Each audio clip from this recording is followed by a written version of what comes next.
高羅文啦。咁我今日要介紹咧就係呢個鬥彩蓮花紋高中杯。咁我係喺明朝嘅成化年間製成。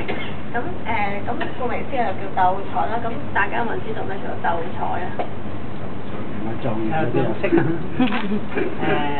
係咪內彩同埋外彩兩種？係啊，差唔多。咁就係首先我哋製造嗰陣下面描繪咗佢嘅嗰啲輪廓啦，又或者去填咗一啲部分嘅顏色，然之後再攞一陣透明嘅油咧，攞入去窯高溫燒嘅，咁燒咗出嚟就變咗青花嗰啲嘅瓷器啦。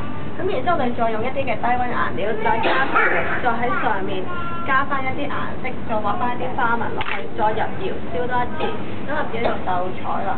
咁其實鬥彩係因為佢係有油下面嘅青花同埋有油上面嘅彩咧，咁夾埋一齊咧，所以就叫做鬥彩啦。咁其實鬥彩喺成化年間嘅鬥彩就好出名，咁因為你可以見到啦，佢呢隻杯咧，佢嗰個瓷胎咧其實係好薄啦，同埋好白嘅。